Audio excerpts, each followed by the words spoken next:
experiences is unavoidable in all more than 10 million men served on the Axis side during the years of the war.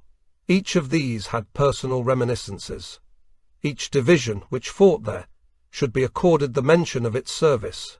Each battle, the tactics and the weapons used in it, should be adjudged, weighed, and analysed. Conclusions should be drawn from this, Gallimore free. But this book is not the one to draw them. It will also be seen that there is a heavier emphasis on the first 2 years of the war. The principal reason for this is that, by 1943, the weapons, tactics and experiences which had made the Russian front unique had become commonplace. A secondary reason for this imbalance is that the German army had begun to lose the war by 1943, and its death at the hands of the Red Army was only a matter of time.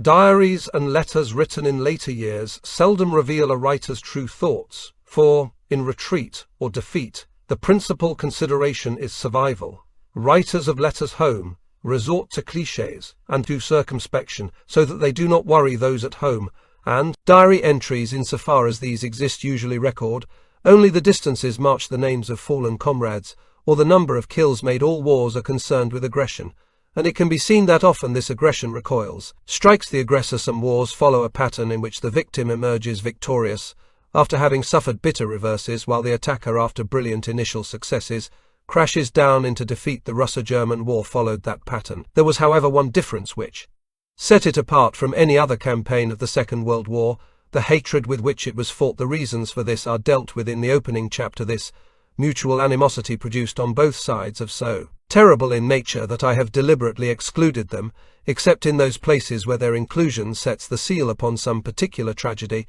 It is not my intention to weigh the political, moral attitudes of the protagonists. That their policies and methods were alien to us does not need to be stressed, and I have attempted no judgments for the text of this book. One have drawn upon interviews with former soldiers, upon diaries, letters, and similar unpublished material to supplement these personal narratives. Recourse has been made to war diaries, handbooks, reports, and to official histories. For much of the research that was carried on I am indebted to a number of very good friends: Terry Charman, Philip Reed and George Clout, all of the Imperial War Museum, and particularly to Matthew Cooper for the work which he carried out on many of the unpublished documents. To all those other campaigns he had taken Czechoslovakia in 2 bites between September 1938 and March 1939. Memo: that city, emotive to the German mind, had been absorbed in the autumn of 1939. Then had come the invasion of Poland. Within a month Poland had been destroyed. 2 short campaigns had captured the Scandinavian countries of Denmark and Norway, and had reduced to the status of vassals the empires of France, Belgium and Holland. Only 2 countries stood outside the influence of Greater Germany. The one was Great Britain, now bereft of allies on the mainland of Europe, and the other the Soviet Union, an ally of Germany, through a non-aggression pact signed in 1939. There was a partial demobilization of older age groups of servicemen, but at the same time on the western coasts of France army divisions were practicing embarkation into and debarkation from Begias, in which they expected to cross the Channel, invade England. Luftwaffe squadrons had begun the softening up process of bombing airfields from which the RAF might attack any German seaborne landing upon. Gentlemen with whom I corresponded, or whom I interviewed, go my grateful thanks. These range in rank from a former SS general officer down to private soldiers, from a Hungarian field officer to an Alpini rifleman who fought with Army Group South. My thanks go also to the institutions and museums in Great Britain and on the continent whose archives were consulted at a deeply personal level. My thanks go, as always, to those who have supported and encouraged me, to Trouter, my wife, to Barbara Shaw, to Mary Harrison, to Sheila Watson, as well as to the staff of MacDonald and James. Particularly, I should like to mention the expert advice and assistance given by my friends in that company: Judy Chuck, Isabel Smythe Wood, Michael Stevens, Alex Vanex. 1. Operation Barbarossa. Since the early hours of this morning there has been fighting along the Soviet-Russian frontier. Okokommunik, 22nd of June 1941. At the end of the summer of 1940 Adolf Hitler was the master of continental Europe, the armed forces of the Third Reich, whose supreme commander he was, had conquered an empire which ran from the Channel coast to the River Buk in Poland. From the North Cape to the Alps, surveying the situation at the end of that victorious summer, Hitler could be pleased taking as a starting point March 1938, the month in which German troops occupied Austria, a country outside of Germany proper. He had gained much through diplomacy, bluff and short.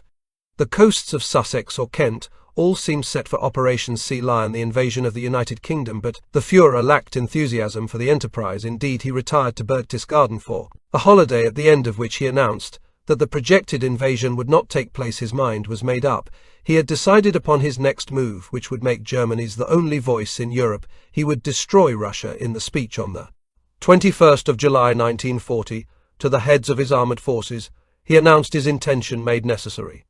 He claimed by Stalin's flotation with Britain, and during the discussion which followed the strategic outline of the new war was drawn the notes made by Holder for his war diary, and, dated 22nd of July 1940, recalled that the intention was the defeat of the Russian army, or the capture of at least as much Russian territory as necessary to prevent enemy attacks against Berlin. The Silesian industrial area's strength required at most 100 divisions. This last sentence is significant, for such was the confidence of the German million square miles of Russia, whereas the area of Western Europe, in which victory had been gained in 1940, with slightly fewer divisions, had been approximately 500,000 square miles by any standards. The plans of Oberkommando des Heeres Army High Command were optimistic, but a reason lay behind the enthusiasm with which they began planning it was not that they were keen to attack the Soviet Union. The generals all realized the menace to Germany, which that nation represented, but there were considerations of grand strategy which suggested to the Army Command that there were more urgent priorities than the attack upon Russia. As they saw it, there was a far greater need to reduce Great Britain, her empire. The defeat of the Italian army in North Africa by the British army under Wavell convinced Oath that necessary, though a war against Russia might one day be the first priority, had to be to destroy Britain. The principal reason for the army's keen acceptance of the Führer's directive for a new war lay in the desire of the General Staff to make Hitler realize military commanders in the ability of their own army, and such was the low opinion of the fighting qualities of the Red Army that they considered 100 German divisions to be more than enough to win the war. When a comparison is made between the campaign in France during 1940 and the plan for the assault upon Russia, the astonishing fact emerges that for the new war it was proposed to commit only a handful of divisions more than we used during the second stage of the war. In the West, in terms of area, the German army was to be deployed in about a launch through the Ardennes had been reluctantly accepted by the generals, but it proved to be the move which brought victory. The attitude of the army commanders had performed changed from that of being pessimistic opponents of Hitler's policies to men who attempted to anticipate what these might in future be, to plan for them in order to show their loyalty to their supreme commander. It was with this attitude in mind that von Borage, commander-in-chief of the German army, had ordered his chief of staff to prepare a plan for the invasion. That he needed their professional skills in the past. The attitude of the generals viz. Hitler had fluctuated between unenthusiastic acceptance of his orders, hostility to them. They had opposed almost all of his pre-war political adventures, but these had won the Rhineland, Austria, the Dedenland, and Czechoslovakia. With the outbreak of the war, the Führer had taken an increasingly more dominant role in the making of military decisions. His plan for the main effort of the attack upon Western Europe to be of Russia, in order that Oak would not be unprepared. Thus, when Hitler announced his intention of turning eastwards, the Army General Staff could tell the Führer with pride they had already undertaken active planning as a result of the information which had already been gained from that planning. The army commanders were able to convince Hitler that his original intention to open the new operation in the autumn of 1940 was impossible to realize. This was thereupon postponed to the spring of 1941.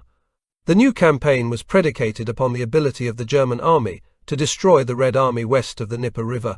If the Russian army did not give battle but withdrew into the vastness of the Soviet Union, then the Germans would be sucked into a long drawn-out war for which they did not have the resources. The writer H.P. Taylor underlined the last point when he wrote, while his potential opponents, the other great powers, were rearming for a great war, in depth Hitler rearmed Germany, in breadth everything for the front line, and no reserves for a second campaign. With the benefit of hindsight, we can encapsulate not only the situation which confronted Germany's military planners, but also the way in which it developed. Their armies, weaker in strength than those of their opponents, were expected to destroy the enemy in so short a time that the problems of winter warfare could be avoided. The greatest terrain problem of Western Russia, the Pripyat Marsh, ignored